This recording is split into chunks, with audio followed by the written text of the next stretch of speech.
ಭಾರತೀಯ ಸೇನೆಯ 3 ಪಡೆಗಳ ಸಿಬ್ಬಂದಿ ಮುಖ್ಯಸ್ಥ ಬಿಪಿನ್ ರಾವತ್ ನಿಧನರಾಗಿದ್ದಾರೆ. ರಾವತ್ ಪ್ರಯಾಣಿಸ್ತಾ ಇದ್ದ ಸೇನಾ ಹೆಲಿಕಾಪ್ಟರ್ ನೆಲಕ್ಕೆ ಅಪ್ಪಳಿಸಿ 13 ಜನ ಸಾವನ್ನಪ್ಪಿದ್ದಾರೆ. ಘಟನೆಗೆ ದೇಶವೇ ಕಣ್ಣೀರು ಹಾಕ್ತಾ ಇದೆ. ಇಡೀ ವಿಶ್ವವೇ ಘಟನೆಗೆ ದಿಗ್ಭ್ರಮೆ ವ್ಯಕ್ತಪಡಿಸಿದೆ. ಅಷ್ಟಕ್ಕೂ ಘಟನೆ ಹೇಗಾಯಿತು ಅನ್ನೋ ಇಂಚಿಂಚು ಮಾಹಿತಿಯನ್ನ ಕೊಡ್ತೀವಿ ನೋಡಿ.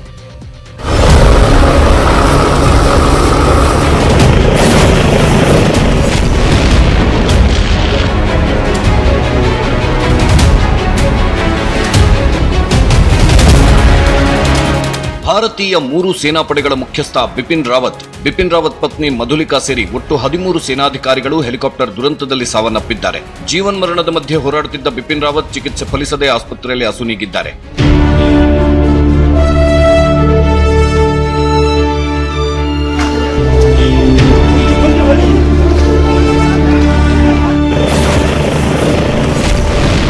ಹೆಲಿಕಾಪ್ಟರ್ ದುರಂತ ಹೇಗಾಯಿತು?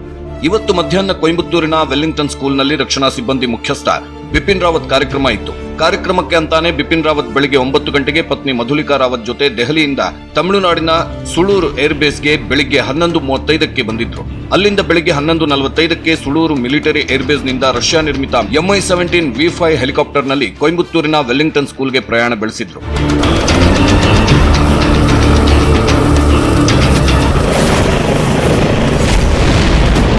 ಕಟ್ಟೇರಿ ದಟ್ಟಾರಣ್ಯದಲ್ಲಿ ನೆಲಕ್ಕಚ್ಚಿದ ಹೆಲಿಕಾಪ್ಟರ್. ಸುಳೂರು ಏರ್ಬೇಸ್ ಮೂಲಕ ಹೊರಟ ಬಿಪಿನ್ ರಾವತ್ ಪತ್ನಿ ಮಧುಲಿಕಾ ಸೇರಿ ಒಟ್ಟು 14 ಜನ ಇದ್ದ ಹೆಲಿಕಾಪ್ಟರ್ ಇದ್ದಕ್ಕಿದ್ದಂತೆ ಪೈಲಟ್ ಕಂಟ್ರೋಲ್ ತಪ್ಪಿತು. ಮಧ್ಯಾಹ್ನ 12:20 ಸುಮಾರಿಗೆ ಊಟಿಯಿಂದ 20 ಕಿಲೋಮೀಟರ್ ದೂರದ ಕಟ್ಟೇರಿ ಚತ್ತಾರಂ ಬಳಿ ಹೆಲಿಕಾಪ್ಟರ್ ಇದ್ದಕ್ಕಿದ್ದಂತೆ ನೆಲಕ್ಕೆ ಅಪ್ಪಳಿಸಿತು. ನೋಡುತ್ತಿದ್ದಂತೆ ಹೆಲಿಕಾಪ್ಟರ್ ಬ್ಲಾಸ್ಟ್ ಆಗಿ ಹೊತ್ತಿ ಉರಿಯಿತು.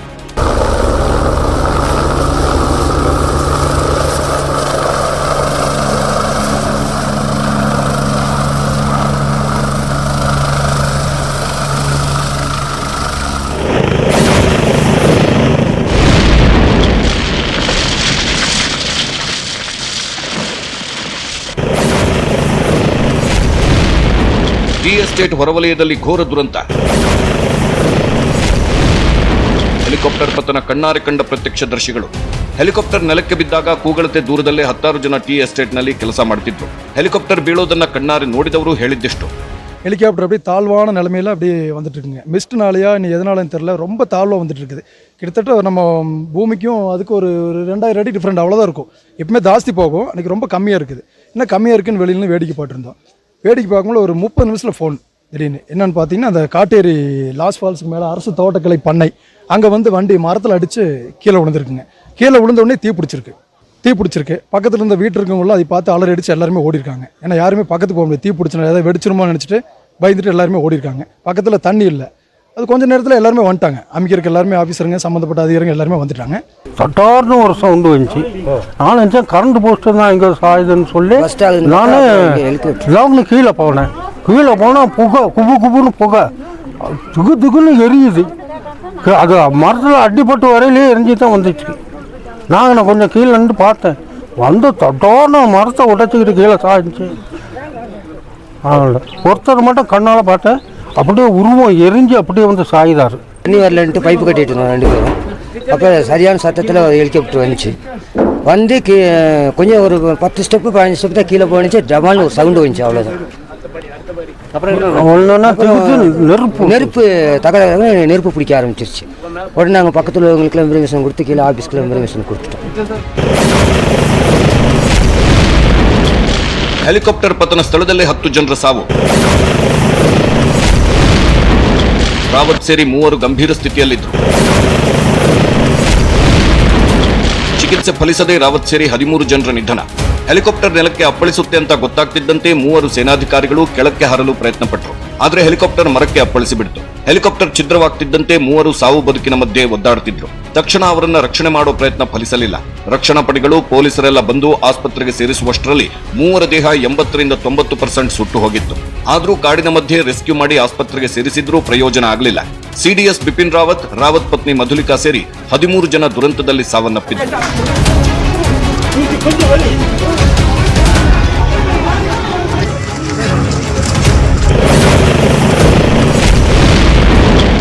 ಬಿಪಿನ್ ರಾವತ್ ಸೇರಿ 13 ಜನರ ಸಾವು ಬದುಕಿನ ಮಧ್ಯೆ ಕ್ಯಾಪ್ಟನ್ ವರುಣ್ ಸಿಂಗ್, ಬಿಪಿನ್ ರಾವತ್ ಮತ್ತು ಅವರ ಪತ್ನಿ ಸೇರಿ 13 ಜನರ ಸಾವನ್ನ ಭಾರತೀಯ ಸೇನೆಯ ಮೊದಲು ಖಚಿತಪಡಿಸಿತು. ಇದಾದ್ಮೇಲೆ ಸೇನೆಯಿಂದಲೇ ಮತ್ತೊಂದು ಮಾಹಿತಿ ಹೊರಬಿತ್ತು. ಹೆಲಿಕಾಪ್ಟರ್ ದುರಂತದಲ್ಲಿ ಕ್ಯಾಪ್ಟನ್ ವರುಣ್ ಸಿಂಗ್ ಬದುಕುಳಿದಿದ್ದಾರೆ. ಅವರ ಸ್ಥಿತಿ ಚಿಂತಾಜನಕವಾಗಿದೆ. ಸಾವು ಬದುಕಿನ ಮಧ್ಯೆ ಹೋರಾಡುತ್ತಿದ್ದಾರೆ ಅನ್ನೋದನ್ನ ಸೇನೆ ಖಚಿತಪಡಿಸಿದೆ. ಈಗ ಇಡೀ ದೇಶವೇ ಬಿಪಿನ್ ರಾವತ್ ಮತ್ತು 13 ಜನರ ಸಾವಿಗೆ ಶೋಕ ವ್ಯಕ್ತಪಡಿಸುತ್ತಿದ್ರೆ, ಆಸ್ಪತ್ರೆಯಲ್ಲಿರೋ ಕ್ಯಾಪ್ಟನ್ ವರುಣ್ ಸಿಂಗ್ ಅವರು ಬದುಕಿ ಬರಲಿ ಅಂತ ದೇಶವೇ ಪ್ರಾರ್ಥನೆ ಮಾಡುತ್ತಿದೆ. Bureau report, news 18 Kannada. Helicopter ದುರಂತದಲ್ಲಿ ಮಡಿದ ಬಿಪಿನ್ ರಾವತ್ ಭಾರತೀಯ ಸೇನೆಗೆ ಮುಕುಟವಾಗಿದ್ರು. ರಾವತ್ ಪತ್ನಿಯೂ ಅಷ್ಟೇ ದೇಶಕ್ಕೆ ಸೇನೆಗೆ ನೆರವಾಗಿದ್ದಂತ ಮಹಿಳೆ. ಹಾಗೆ ಮೃತಪಟ್ಟ 13 ವೀರರು ದೇಶ ಸೇವೆಯಲ್ಲಿ ಉತ್ತುಂಗದಲ್ಲಿದ್ದವರು. ಹಾಗೆಯೇನೆ 13 ಜನರ ಸಾವಿಗೆ ದೇಶವೇ ಕಂಬನಿ ಮಿಡಿದ್ದಾರೆ.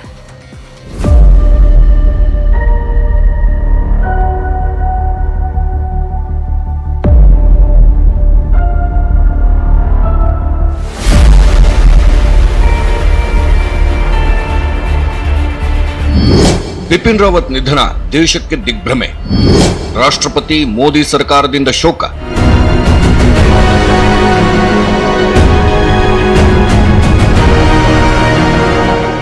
ಭಾರತೀಯ 3 ಸೇನಾಪಡೆ ಸಿಬ್ಬಂದಿ ಮುಖ್ಯಸ್ಥರಾಗಿದ್ದ ಬಿಪಿನ್ ರಾವತ್ ಅವರ ನಿಧನಕ್ಕೆ ಇಡೀ ದೇಶವೇ ಕಂಬನಿ ಮಿಡಿಯುತ್ತಿದೆ. ಹೆಲಿಕಾಪ್ಟರ್ ದುರಂತದಲ್ಲಿ ಮೃತಪಟ್ಟ 13 ಜನರ ಸಾವಿಗೆ ಪ್ರಧಾನಿ ನರೇಂದ್ರ ಮೋದಿ, ರಾಷ್ಟ್ರಪತಿ, ಗೃಹ ಸಚಿವ ಅಮಿತ್ ಶಾ, ರಕ್ಷಣಾ ಸಚಿವ ರಾಜನಾಥ್ ಸಿಂಗ್ ಸೇರಿದಂತೆ ಭಾರತದ ಅಗ್ರ ರಾಜಕೀಯ ನಾಯಕರುಗಳೇ ಸಂತಾಪ ಸೂಚಿಸಿದರು.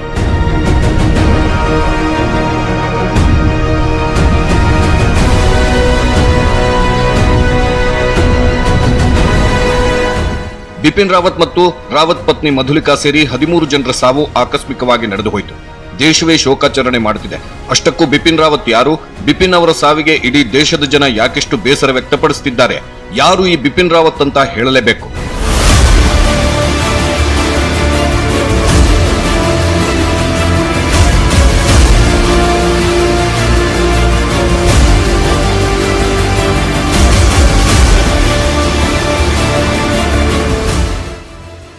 ಉತ್ತರಾಖಂಡ್ ರಾಜ್ಯದ ಪೌರಿಯಲ್ಲಿ ಜನಿಸಿದ್ರು. ರಾವತ್ ತಂದೆ ಕೂಡ ಸೇನೆಯಲ್ಲಿದ್ದವರು. ಆರ್ಮಿ ಶಾಲೆಯಲ್ಲೇ ಓದಿ ಬೆಳೆದ ದೇಶಭಕ್ತ. 1978ರಲ್ಲಿ ಭಾರತೀಯ ಸೇನೆಗೆ ಸೇರ್ಪಡೆಯಾದರು. 2016ರಲ್ಲಿ 27ನೇ ಭೂಸೇನಾ ಮುಖ್ಯಸ್ಥರಾದರು.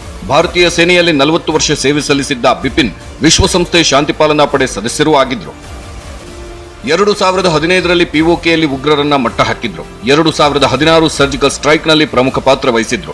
ನೇಪಾಳ ಬಾಂಗ್ಲಾ ಗಡಿ ವಿವಾದ ಬಗೆಹರಿಸುವಲ್ಲಿ ಪಾತ್ರ ವಹಿಸಿದ್ದಷ್ಟೇ ಅಲ್ಲ, ಚೀನಾ ಕಿತಾಪತಿಗೆ ಖಡಕ್ಕು ಉತ್ತರ ಕೊಟ್ಟಿದ್ದ ನಾಯಕ. ಪಾಕಿಸ್ತಾನದ ಉಗ್ರರಿಗೆ ನಡುಕ ಹುಟ್ಟಿಸಿದ್ದ ಲೀಡರ್. ರಕ್ಷಣಾ ಸಚಿವರಿಗೆ ಸೇನಾ ಸಲಹೆಗಾರನಾಗಿ ಸೇನಾ ಬಜೆಟ್ ಹಣವನ್ನು ಸಮರ್ಥವಾಗಿ ಬಳಸಿದ ವ್ಯಕ್ತಿ. ಸ್ವದೇಶಿ ಶಸ್ತ್ರಾಸ್ತ್ರ ಉತ್ಪಾದನೆ, ಬಳಕೆ ಸೂತ್ರಧಾರ, ಅಂತಾರಾಷ್ಟ್ರೀಯ ರಕ್ಷಣಾ ಸಭೆ ನಡೆಸಿ ಸೇನೆಗೆ ಬಲ ತುಂಬಿದ ಧೀಮಂತ. 2019 3 ಸೇನೆಗಳ ಸಿಬ್ಬಂದಿ ಮುಖ್ಯಸ್ಥ ಹುದ್ದೆ ರಚನೆ ಆದಾಗ 2020 3 ಸೇನಾ ಮುಖ್ಯಸ್ಥರಾಗಿ ರಾವತ್ ನೇಮಕ ಆಗಿದ್ರು. ಚೀಫ್ ಆಫ್ ಆರ್ಮಿ ಸ್ಟಾಫ್ ಆದ್ರೂ ಅವ್ರದ್ದು ನಿಜ ಜೀವನ, ಅವ್ರದ್ದು ಲೈಫ್ ಸ್ಟೈಲ್ ಏನಿತ್ತಲ್ಲ ಬಹಳಷ್ಟು ಸಿಂಪಲ್ ಇತ್ತು. ಎಷ್ಟು ಸಿಂಪಲ್ ಇತ್ತಂದ್ರೆ ನೀವು ಇಮ್ಯಾಜಿನ್ ಮಾಡ್ಲಿಕ್ಕೆ ಆಗೋದಿಲ್ಲ. ಅವ್ರಕಿಂತ ಬೆಟರ್ ಎಷ್ಟೋ ನಾವೇ ಇದ್ದೀವಿ. ಆ ಟೈಪ್ ಒಂದು ಸಿಂಪಲ್ ಜೀವನ ಏನಂತಂದ್ರೆ ಅವರು ಲೀಡ್ ಮಾಡ್ತಾ ಇದ್ರು. ಅದೊಂದು ದೊಡ್ಡ ಕ್ವಾಲಿಟಿ. ಇಷ್ಟು ವರ್ಷ ಫೀಲ್ಡ್ ಮಾರ್ಷಲ್ ಕರಿಯಪ್ಪ ಆದ ನಂತರ ಒಂದು CDS ಪೋಸ್ಟ್ ಕ್ರಿಯೇಟ್ ಮಾಡಿ ಅದಕ್ಕೆ ಪ್ರಥಮ ಜನರಲ್ ರಾವತ್ ಆಗಿ ಅದಕ್ಕೆ ಆಯ್ಕೆ ಆಗಿದ್ರು. ಅಂತವ್ರೆ ಇದಕ್ಕ ಏನಂತಂದ್ರೆ ಇವತ್ತು ವಿಧಿವಿಷವಾಗಿದ್ದಾರೆ ಅಂದ್ರೆ ಎಲ್ಲರಿಗೂ ನಮ್ಗೆ ಅಷ್ಟೆಲ್ಲ ಇಡೀ ದೇಶಕ್ಕೆ ಒಂದು ದೊಡ್ಡ ಲಾಸ್. ಇದು ಸಣ್ಣ ಉದಾಹರಣೆಗಳಷ್ಟೇ. ಪುಲ್ವಾಮಾ ದಾಳಿ ಬಳಿಕ ಪಾಕಿಸ್ತಾನದ ಕಪಟ ನಾಟಕವನ್ನು ಜಗತ್ತಿಗೆ ತಿಳಿಸಿದ್ರು. ದೇಶದ ರಕ್ಷಣೆಗೆ ಮೋದಿ ಸರ್ಕಾರ ಎಷ್ಟು ಒತ್ತು ನೀಡುತ್ತಿತ್ತೋ ಆ ಎಲ್ಲ ವಿಷಯಗಳಲ್ಲೂ ಕಾರ್ಯಕ್ರಮಗಳಲ್ಲೂ ಬಿಪಿನ್ ಪಾತ್ರನೂ ಇತ್ತು. ಹೀಗಾಗಿನೇ ಬಿಪಿನ್ ನಿಧನಕ್ಕೆ ಪಕ್ಷಾತೀತವಾಗಿ ಶೋಕ ವ್ಯಕ್ತಪಡಿಸುತ್ತಿದ್ದಾರೆ.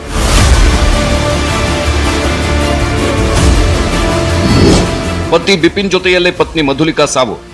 ಬಿಪಿನ್ ರಾವತ್ ಅವರ ಜೊತೆ ಇವತ್ತು ಹೆಲಿಕಾಪ್ಟರ್ ದುರಂತದಲ್ಲಿ ಪತ್ನಿ ಮಧುಲಿಕಾ ಕೂಡ ಇಹಲೋಕ ತ್ಯಜಿಸಿದ್ದಾರೆ. ಮಧುಲಿಕಾ ಕೂಡ ದೇಶ ಸೇವೆಯಲ್ಲಿ ಸಾಕಷ್ಟು ಹೆಸರು ಮಾಡಿದ್ರು. ಸೇನೆಯಲ್ಲಿ ಮೃತಪಟ್ಟ ಸೈನಿಕರ ಪತ್ನಿ ಮಕ್ಕಳ ಶಿಕ್ಷಣಕ್ಕಾಗಿ NGO ಸಂಸ್ಥೆ ಸ್ಥಾಪಿಸಿದ್ರು. ಕ್ಯಾನ್ಸರ್ ಪೀಡಿತರಿಗೆ ನೆರವಾಗ್ತಿದ್ರು. ಮಧುಲಿಕಾ ಅವರ ತಂದೆ ಮೃಗೇಂದ್ರ ಸಿಂಗ್ ಮಧ್ಯಪ್ರದೇಶದಲ್ಲಿ ಶಾಸಕರಾಗಿದ್ದವರು. ಮನೋಶಾಸ್ತ್ರ ಪದವಿ ಪಡೆದಿದ್ದ ಮಧುಲಿಕಾ ಮತ್ತು ಬಿಪಿನ್ ರಾವತ್ಗೆ 2 ಹೆಣ್ಣು ಮಕ್ಕಳಿದ್ದಾರೆ.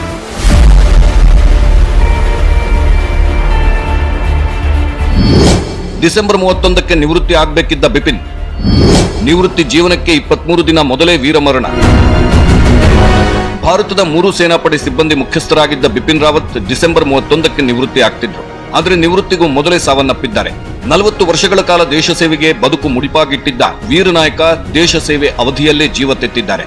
ನಾಳೆ ಬಿಪಿನ್ ಅವರ ಅಂತ್ಯಕ್ರಿಯೆ ನಡೆಯಲಿದ್ದು ಮೋದಿ ಸರ್ಕಾರ ಸಕಲ ಸರ್ಕಾರಿ ಮತ್ತು ಸೇನಾ ಗೌರವಗಳನ್ನು ಸಲ್ಲಿಸಲಿದೆ.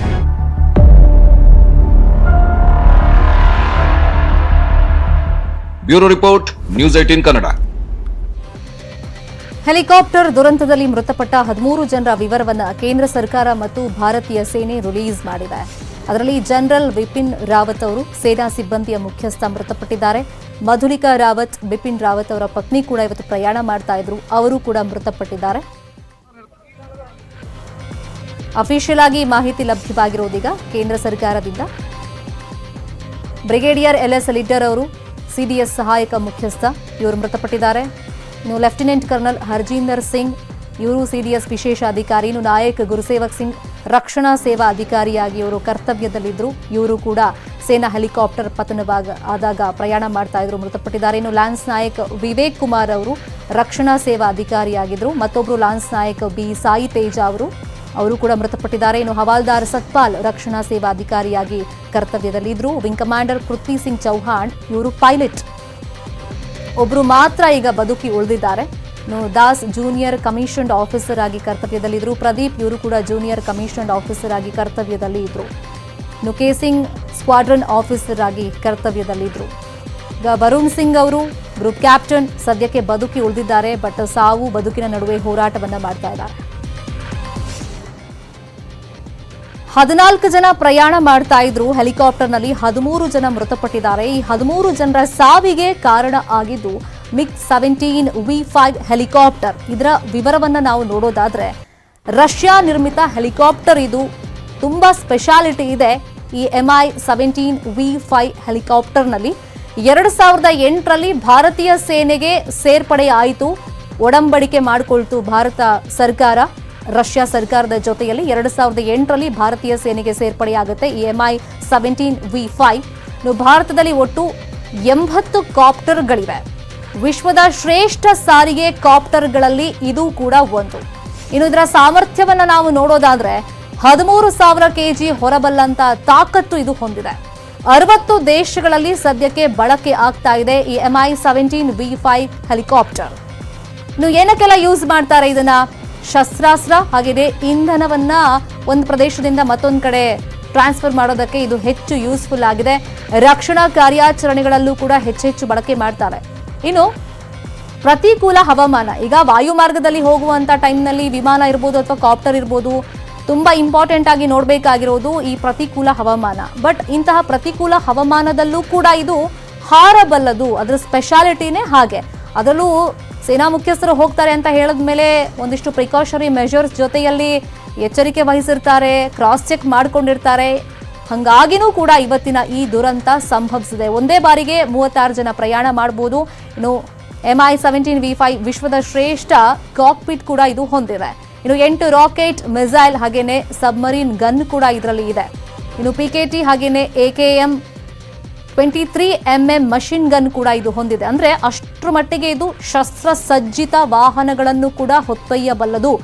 ಗಂಟೆಗೆ 250 ಕಿಲೋಮೀಟರ್ ವೇಗವಾಗಿ ಇದು ಸಾಗುವಂತ ಸಾಮರ್ಥ್ಯವನ್ನ ಹೊಂದಿದೆ. ಇದಿಷ್ಟೇ ಅಲ್ಲ, ಸುಮಾರು 6,000 ಅಡಿಯಷ್ಟು ಎತ್ತರದಲ್ಲಿ ಹಾರುವಂತ ಸಾಮರ್ಥ್ಯ ಕೂಡ ಈ ಹೆಲಿಕಾಪ್ಟರ್ಗೆ ಇದೆ. ಇನ್ನು ದೇಶಾದ್ಯಂತ ಈಗ ಸಂತಾಪ ಸೂಚಿಸೋ ಕೆಲಸ ಆಗ್ತಾ ಇದೆ, ಶ್ರದ್ಧಾಂಜಲಿ ಕೂಡ ಸಮರ್ಪಣೆ ಆಗ್ತಾ ಇದೆ. ನಮ್ಮ ರಾಜ್ಯದ ಚಾಮರಾಜನಗರದಲ್ಲಿ ಬಿಪಿನ್ ರಾವತ್ ಅವರು ಇನ್ನಿಲ್ಲ ಅಂತ ಗೊತ್ತಾದ ತಕ್ಷಣ ಅಲ್ಲಿ ನುಡಿ ನಮನ ಸಲ್ಲಿಸ್ತಾ ಇದ್ದಾರೆ, ಶ್ರದ್ಧಾಂಜಲಿ ಸಮರ್ಪಣೆ ಮಾಡಿದ್ದಾರೆ. ಅಪಘಾತಕ್ಕೀಡಾಗಿ ಅವರು ಆಸ್ಪತ್ರೆಗೆ ಹೋಗೂ ಕೂಡ ಚಿಕಿತ್ಸೆ ಫಲಕಾರಿಯಾದರೆ ಇನ್ನು ನಮ್ಮನ್ನೆಲ್ಲೂ ಬಿಟ್ಟು ಅಗಲಿದ್ದಾರೆ. ಮತ್ತಷ್ಟು ಸುದ್ದಿ ನೋಡೋಣ, ಬ್ರೇಕ್ ಆಗ್ತಾರೆ.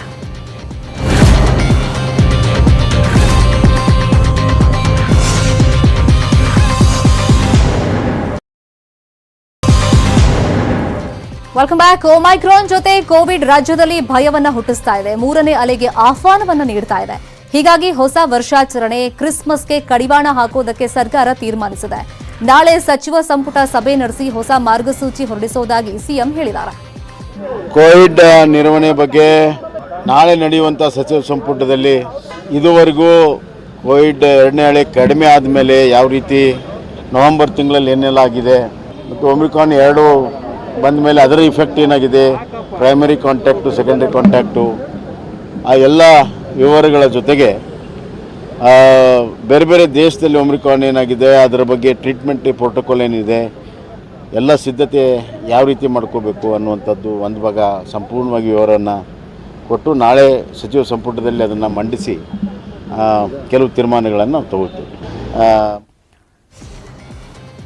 ಪರಿಷತ್ ಚುನಾವಣೆಯಲ್ಲಿ ಕಾಂಗ್ರೆಸ್ ಪಕ್ಷ 15 ಸ್ಥಾನ ಗೆಲ್ಲಲಿದೆ ಅಂತ ಹಾಸನದಲ್ಲಿ ಸಿದ್ದರಾಮಯ್ಯ ಭವಿಷ್ಯವನ್ನು ನುಡಿದಿದ್ದಾರೆ. ಇನ್ನು ಸಿಎಂ ಬೊಮ್ಮಾಯಿಗೆ ಗುಪ್ತಚರ ಇಲಾಖೆ ವರದಿ ನೀಡಿದ್ದು ಬಿಜೆಪಿಗೆ 12ರಿಂದ 13 ಸೀಟು, ಕಾಂಗ್ರೆಸ್ 8ರಿಂದ 10 ಸೀಟು, ಜೆಡಿಎಸ್ಗೆ 2 ಸೀಟ್ ಸಿಗುತ್ತೆ ಅಂತ ರಿಪೋರ್ಟ್ ಕೊಟ್ಟಿದ್ದಾರೆ. ಇದೆಲ್ಲದರ ಮಧ್ಯೆ ಕುಮಾರಸ್ವಾಮಿ, ಸಿದ್ದರಾಮಯ್ಯ, ಬಿಜೆಪಿ ನಾಯಕರ ಮಧ್ಯೆ ವಾಕ್ಸಮರನೂ ಜೋರಾಗಿ ನಡೀತಾ ಇದೆ.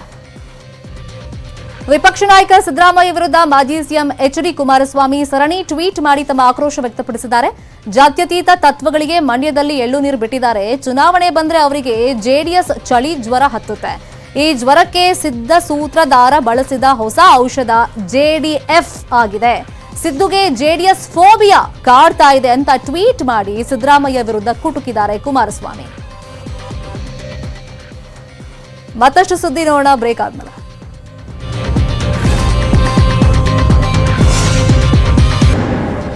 Welcome back. ಮಂಗಳೂರಲ್ಲಿ ಒಂದೇ ಕುಟುಂಬದ 4 ಆತ್ಮಹತ್ಯೆಗೆ ಶರಣಾಗಿದ್ದಾರೆ. ಟ್ರಕ್ ಚಾಲಕ ನಾಗೇಶ್ ಸದೇರಿಗುಪ್ಪೆ ಹೆಂಡತಿ ವಿಜಯಲಕ್ಷ್ಮಿ, 8 ವರ್ಷದ ಮಗಳು ಸ್ವಪ್ನ, 4 ವರ್ಷದ ಮಗು ಸಮರ್ಥ್ನನ್ನ ಕೊಂದು ಆತ್ಮಹತ್ಯೆ ಮಾಡಿಕೊಂಡಿದ್ದಾರೆ. ನಾಗೇಶ್ ಡ್ರೈವರ್ ಆಗಿದ್ರು, ವಿಜಯಲಕ್ಷ್ಮಿ ಸೆಕ್ಯೂರಿಟಿ ಗಾರ್ಡ್ ಕೆಲಸ ಮಾಡ್ತಾ ಇದ್ರು. ಬಾಗಲಕೋಟೆ ಜಿಲ್ಲೆಯ ಬೀಳಗಿಯ ಸುನಗ್ ಗ್ರಾಮದವರಾಗಿದ್ದು ಮಂಗಳೂರಲ್ಲಿ ವಾಸ ಮಾಡಿಕೊಂಡಿದ್ರು. ಇಡೀ ಕುಟುಂಬದ ಆತ್ಮಹತ್ಯೆ ಹಿಂದೆ ಮತಾಂತರದ ಅನುಮಾನ ಸೃಷ್ಟಿಯಾಗಿದೆ. ಇತ್ತೀಚೆಗೆ ನೂರ್ ಜಹಾನ್ ಎಂಬಾಕೆಯನ್ನ ವಶಕ್ಕೆ ಪಡೆದು ಪೊಲೀಸರು ವಿಚಾರಣೆ ಮಾಡ್ತಾ ಇದ್ದಾರೆ. ಒಬ್ಬರು ನೂರ್ಜಾನ್ ಅನ್ನೋ ಒಂದು ಲೇಡಿ ಮನೆಯಲ್ಲಿ ಕೆಲಸ ಮಾಡ್ತಿದ್ದು, ಮತ್ತು ಆ ಲೇಡಿ ಜೊತೆ ಹೆಚ್ಚು ಸಂಪರ್ಕ ಹೊಂದಿದ್ದು ನಮಗೆ ಈಗಷ್ಟೇ ತಿಳಿದು ಬಂದಿದೆ. ಮತ್ತು ಅವನು ಡೆತ್ ನೋಟ್, ಒಂದು ಮೃತ ಏನು ಡೆತ್ ನೋಟ್ ಇದೆ, ಆ ಡೆತ್ ನೋಟಲ್ಲಿ ನೂರ್ಜಾನ್ ಅನ್ನೋ ಒಂದು ಮಹಿಳೆ ಜೊತೆ ಜಾಸ್ತಿ ಸಂಪರ್ಕದಲ್ಲಿ ಇದ್ಲು ನನ್ನ ಹೆಂಡತಿ. ಮತ್ತು ಅವಳು ನೂರ್ಜಾನ್ ಮುಸ್ಲಿಮ್ ಇರೋದ್ರಿಂದ ಇವಳು ಕೂಡ ಮುಸ್ಲಿಮ್ಗೆ ಕನ್ವರ್ಟ್ ಆಗುವಂಥ ಪ್ರಯತ್ನ ನೂರ್ಜಾನ್ ಕಡೆಯಿಂದ ಆಗ್ತಾಯಿತ್ತು, ಕನ್ವರ್ಟ್ ಮಾಡೋವಂಥ ಪ್ರಯತ್ನ ಅನ್ನುವಂಥದ್ದು ಡೆತ್ ನೋಟಲ್ಲಿ ಹೇಳ್ತಾನೆ. ಮತ್ತು ಇಲ್ಲಿ ಕೆಲವರು ಅವರು ಅಕ್ಕಪಕ್ಕದ ಮನೆಯವರು ಹೇಳುವಂಥದ್ದು, ಇವಳು ಅವ್ರ ಮನೇಲಿ ಕೆಲಸ ಮಾಡ್ತಾಯಿದ್ಲು, ಕೆಲಸಕ್ಕೆ ಹೋಗ್ತಾಯಿದ್ಲು ಅಂತಂದು, ಎಲ್ಲೂ ಕೆಲಸಕ್ಕೆ ಹೋಗೋಣ ನಿಮ್ಮ ಮನೇಲೇ ಬಿದ್ದಿರು ಅಂತೆಲ್ಲ ತುಂಬ ಸರಿ ಹೊಡೆದಿದ್ದ ಅನ್ನೋವಂಥದ್ದು ಹೇಳ್ತಾರೆ ಅವ್ರಿಗೆ ಪರಿಚಯ ಇರುವಂಥವ್ರು. ಸೊ ಇದೊಂದು ಅವನ ಕಂಪ್ಲೇಂಟು, ಅವನ ಸಂಬಂಧಿಕರು ಯಾರಾದರೂ ಬಂದಿರ ಅಂತ ನೋಡಿ ವಿಚಾರಿಸಿದ್ವಿ. ಅವ್ರು ಯಾರು ಕಂಪ್ಲೇಂಟ್ ಕೊಡುವಷ್ಟು ಮುಂದೆ ಬರ್ತಾ ಇಲ್ಲ. ಹಾಗಾಗಿ ನಮ್ಮ ASIಗೆ ಇದು ಮಾಹಿತಿ ಬಂದಿರೋದ್ರಿಂದ ಒಂದು ಪ್ರಥಮ ವರ್ತಮಾನ ವರದಿಯನ್ನು FIR ನಮ್ಮ ASI ಅವರ ಕಂಪ್ಲೇಂಟ್ ಮೇಲೆ ನಾವು ಒಂದು ಸೋಮೋಟೋ ಕಂಪ್ಲೇಂಟ್ ಅಂಡರ್ 306 IPC ಅಂದರೆ ಅಬೆಟ್ಮೆಂಟ್ ಟು ಸೂಸೈಡ್ ಆ ಒಂದು ಕಲಮಡಿಯಲ್ಲಿ ನಾವು ನಮ್ಮ ಸೌತ್ ಪೊಲೀಸ್ ಸ್ಟೇಷನಲ್ಲಿ ಪ್ರಕರಣ ದಾಖಲು ಮಾಡ್ಕೊಂಡಿದ್ದೀವಿ. 100 ಜನ ಲೇಡಿ ಯಾರಿದ್ದಾರೆ ಅವ್ರನ್ನ ವಶಕ್ಕೆ ತೊಗೊಂಡಿದ್ದೀವಿ, ವಿಚಾರಣೆಗೆ ಒಳಪಡಿಸ್ತೀವಿ. ಏನು ವಿಷಯ ಕಂಡು ಇದು ಇವತ್ತಿನ ಅಗ್ರ ರಾಷ್ಟ್ರೀಯ ವಾರ್ತೆ. ಇದೀಗ ಬಿಗ್ ಸ್ಟೋರಿ ನೋಡೋ ಟೈಮ್. ನೋಡ್ತಾ ಇರಿ ನ್ಯೂಸ್ 18 ಕನ್ನಡ. ಜಾಲ ನಮ್ಮದು, ಬಲ ನಿಮ್ಮದು.